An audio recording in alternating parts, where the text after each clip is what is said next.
sa inyo mga bata. Isang bagong aralin na naman ang ating tatalakayin. Kumanda na mga bata. Pwede natin kuhanan ng larawan o mag-screenshot para sa susunod na katanungan. Ating aralin tungkol sa mga pahayag na katotohanan at opinyon. Ano nga ba ang pahayag na katotohanan? Ang katotohanan ay totoong pangyayari. Ang mga pahayag na katotohanan ay kadalasang sinusuportahan ng pinagkukunan.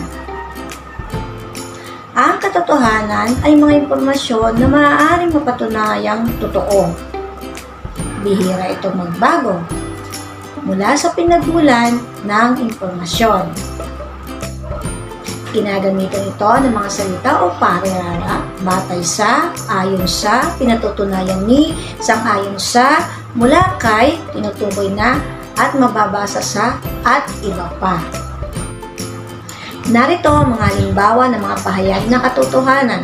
Una, batay sa survey ng Social Weather Station, mga 21% ng mga pamilyang Pilipino ang nakakaranas ng paggagamot noong 2012.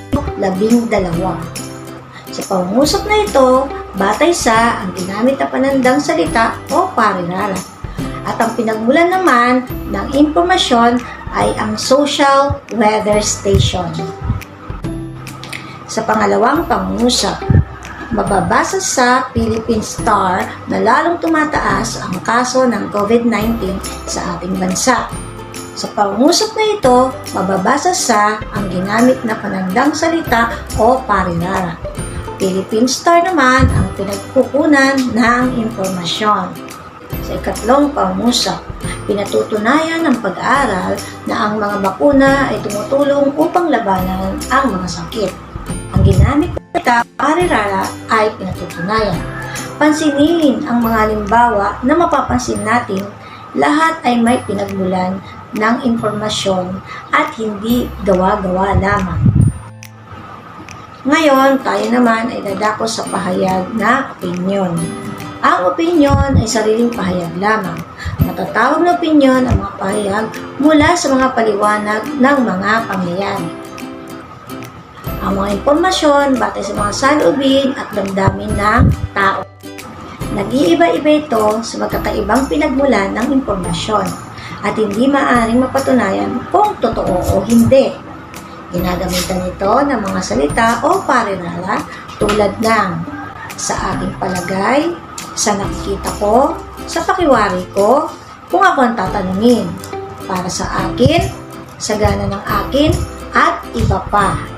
Narito ang mga halimbawa ng pahayag na opinyon. Una, kung ako ang tatanungin, mahalaga na kapag-aral ang lahat ng mga batang nasa lansangan. Sa pangungusap na ito, ang ginamit na panandang salita o parirala ay kung ako ang tatanungin.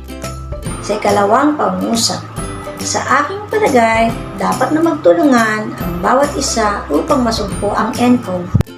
Dito naman sa pangungusap na ito, ang ginamit na salita o parirala ay sa aking palagay.